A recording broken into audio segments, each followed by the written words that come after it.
Assalamualaikum warahmatullahi wabarakatuh. Bismillah, alhamdulillah, wassalatu wassalamu ala rasulillah wa ala alihi wa sahbihi wa man wala. Asyhadu an la ilaha illallah wa asyhadu anna muhammadar rasulullah. Allahumma salli ala Muhammad wa ala ali Muhammad. Jamaah salat Jumat, jamaah salat zuhur Masjid Nurul Ilmi yang insyaallah dimuliakan Allah Subhanahu wa taala.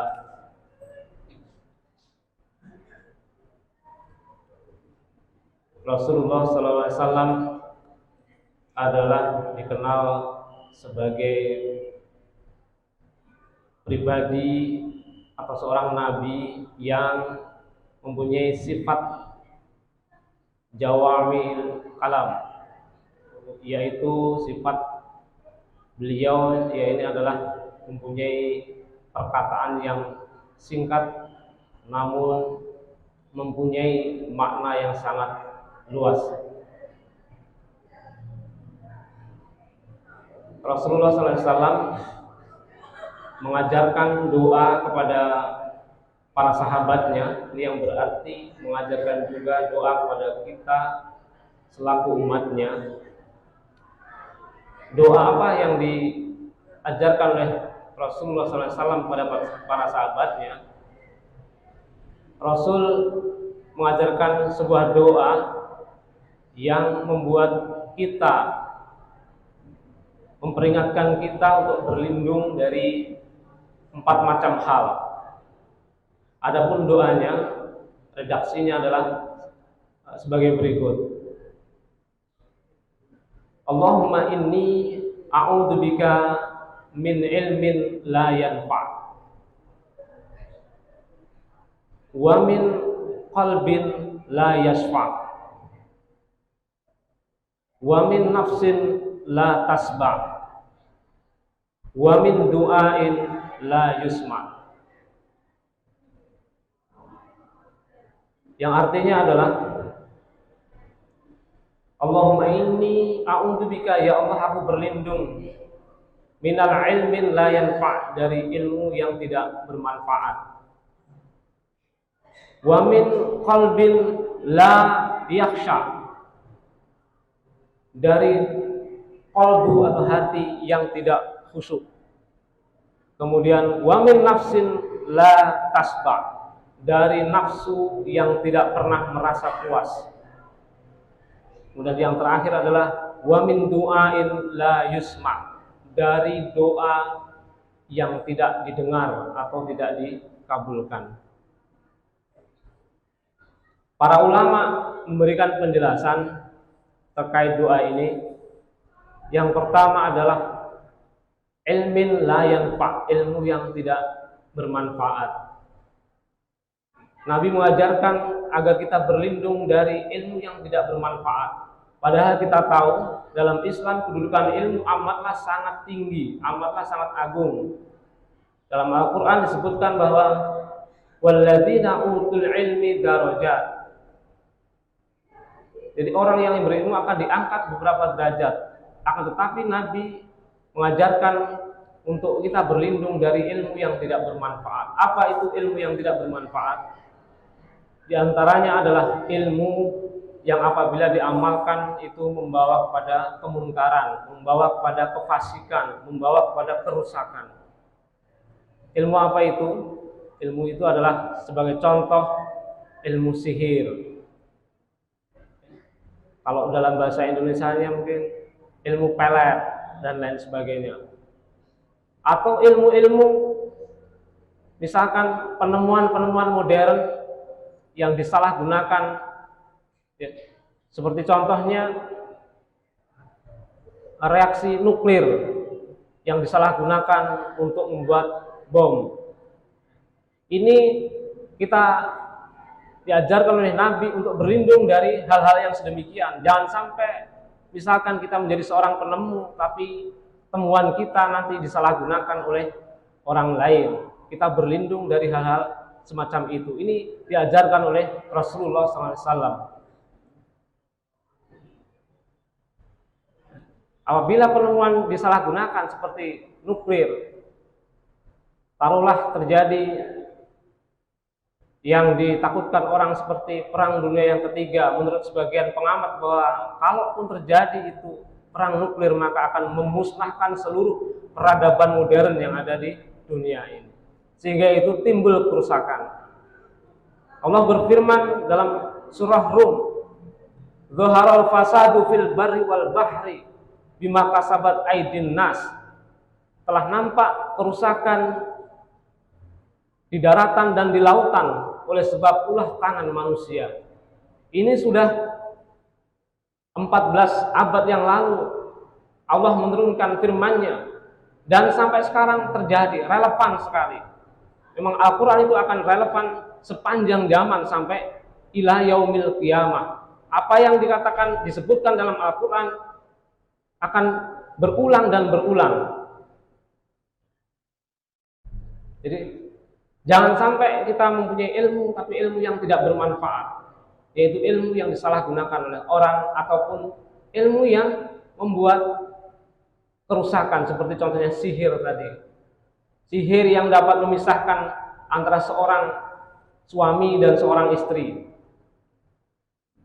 Bagaimana iblis sangat terkesan dengan pasukannya yang mampu menceraikan antara seorang suami dan istri. Iblis tidak akan terkesan dengan pasukannya yang hanya berhasil menggoda orang tidak sholat, orang mabuk-mabukan, orang korupsi misalkan, atau orang berbuat kemaksiatan yang lainnya. Tapi iblis sangat terkesan dengan pasukannya yang berhasil membuat cerai antara seorang suami dan seorang istri. Maka iblis yang berhasil membuat cerai ini didudukkan di dekat iblis, laknatullah alaih, iblis. Jadi mempunyai kedudukan yang spesial di sisi iblis. Yang kedua adalah doa yang diajarkan Nabi, wamin qulbi la yakhsha, dari hati yang tidak khusyuk. Kalau kita tidak mempunyai hati yang khusyuk, bagaimana pula kita beribadah kepada Allah Subhanahu wa taala? Bagaimana pula nasib sholat kita kalau tidak khusyuk? Allah berfirman dalam surah Al-Mu'minun, qad aflahal mu'minun alladzina hum fi sholatihim khashi'un. Beruntunglah orang mukmin, yaitu orang-orang yang khusyuk dalam sholatnya. Khusyuk adalah sikap tawadu, rendah hati, merasa lemah di hadapan Allah Subhanahu wa taala sembari mengagungkan seluruh keagungannya.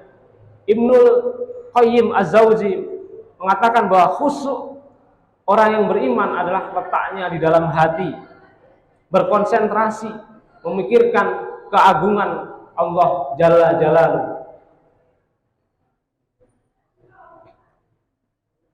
Hati yang tidak khusyuk, hati yang cenderung lalai, maka ketika melaksanakan ibadah, makanya di dalam satu riwayat, setan itu enggan masuk ke dalam masjid. Ketika di masjid itu ada satu orang yang sedang sholat, kemudian di salah satu pojok masjid ada orang yang tidur. Dia lari terbirit-birit keluar dari masjid. Setelah ditanya oleh rekannya, kenapa kamu lari? Apakah kamu takut dengan orang yang sholat tadi? Tidak. Tapi yang lebih aku takutkan adalah orang yang sedang tidur. Karena orang yang sedang sholat tadi, sholatnya asal-asalan. Sholatnya mencuri-curi. Sholat yang mencuri, sholat itu seperti apa? Sholat yang tidak tumakninah. Rukuknya kayak burung pelatuk. Kayak burung pelatuk yang mematuk makanan, tidak ada tumakninahnya. Sedangkan orang yang tidur di pojok masjid adalah orang yang berilmu, orang yang tahu hukum-hukum agama. Makanya setan lebih takut dengan orang yang berilmu meskipun dia sedang tidur. Yang ketiga adalah wa min nafsin la tasba', berlindung dari hawa nafsu yang tidak pernah merasa puas. Manusia diciptakan dengan dilengkapi hawa nafsu. Di sisi lain hawa nafsu adalah satu kelebihan yang tidak dimiliki oleh malaikat. Malaikat diciptakan tanpa nafsu, sedangkan manusia diciptakan dengan nafsu. Kalaupun nafsu dapat dikendalikan, nafsu seperti halnya Rasulullah SAW yang sudah mampu menundukkan nafsunya, maka derajat beliau lebih tinggi daripada malaikat. Namun sebaliknya, apabila nafsu itu menguasai diri kita, maka kita akan terjerembab ke dalam asfalas safilin, tempat yang hina, tempat yang rendah, yang apabila kita perturutkan hawa nafsu, maka hawa nafsu itu akan cenderung mengarahkan kepada kemaksiatan dan kemungkaran. Dalam sebuah hadis Rasulullah SAW bersabda, "Lau anna libni Adam wadiyan min dahabin ahabba ayyakuna lahu wadiyan walam yam'al fahu at-turab." Seandainya Ibnu Adam, anak Adam, manusia, diberikan satu lembah emas, dia memiliki satu lembah emas, maka di dalam nafsunya dia akan menghendaki dua lembah emas yang lainnya. Itu sifat alamiah manusia seperti itu. Kita pun mungkin demikian. Sudah punya 1 juta, pengennya 3 juta, 4 juta dan sebagainya. Itu memang fitrah manusia. Namun apabila itu mampu kita kendalikan, dikendalikan dengan pertolongan Allah Subhanahu wa taala, tanpa rahmat dan karunia Allah, niscaya kita hanya menjadi makhluk yang tersesat, menjadi makhluk yang dhaif, yang lemah. Karena memang pada awal penciptaan manusia dahulu di surga itu dikelilingi oleh iblis. Dicek bentuk manusia ini seperti apa, keliling. Iblis mau cek, oh ada rongganya, ada rongga mulut, ada rongga hidung, di bawah ada rongganya, ya. Ada rongga pardi, ada rongga dubur. Dari situ iblis menyimpulkan bahwa ini makhluk lemah, tidak pantas saya sujud kepada dia. Dia terdapat banyak rongga, kelemahan. Iblis sudah tahu dari dulu bahwa manusia adalah potensi menjadi temannya. Karena sudah iblis dilaknat oleh Allah Subhanahu wa taala, ditetapkan tempatnya adalah di jahanam dan khalidina fiha, kekal selama-lamanya. Maka bagaimanapun dia akan mencari teman sebanyak-banyaknya untuk menemani dia menerima siksa dari Allah Subhanahu wa taala. Selanjutnya adalah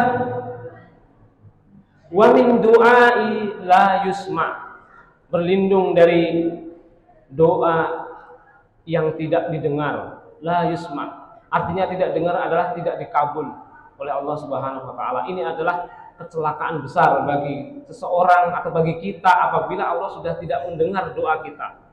Apalagi yang bisa diharapkan? Taruhlah kita berusaha, bekerja, mencari nafkah, mendapatkan hasil, itu kalau di persentase usaha kita mungkin hanya 1%. Usaha kita hanya 1%. 99% adalah ketetapan dari Allah Subhanahu wa taala. 99% adalah karunia dari Allah Subhanahu wa taala. Jadi kita mendapatkan rezeki setiap hari dari Allah Subhanahu wa taala adalah karena karunia dan maha murahnya Allah kepada kita, manusia yang lemah, manusia yang penuh dengan keluh kesah manusia yang tidak bisa mencukupi kebutuhan dirinya, sehingga Allah sudah memberikan jaminan rezeki mulai dari sejak kita di dalam kandungan. Janin yang ada di dalam kandungan diberikan rezeki oleh Allah Subhanahu wa taala melalui plasenta. Melalui plasenta, dan itu tidak pernah salah. Bayangkan kalau itu setiap janin terjadi kesalahan, rezekinya tidak ditanggung oleh Allah Subhanahu wa taala, maka banyak bayi yang tidak akan lahir ke dunia ini. Itulah hadirin jamaah salat zuhur yang dirahmati Allah Subhanahu wa taala. Sekiranya doa yang diajarkan oleh Nabi kita selalu amalkan, berlindung dari 4 hal. Berlindung dari ilmu yang tidak bermanfaat, berlindung dari hati yang tidak khusyuk, berlindung dari doa yang tidak dikabulkan, dan berlindung dari nafsu yang tidak pernah terpuaskan. Di samping itu juga di setiap salat subuh kita diajarkan untuk berdoa, Allahumma inna nas'aluka ilman nafi'an wa rizqan thayyiban wa amalan mutaqabbalan. Ini yang sering kita baca di waktu subuh.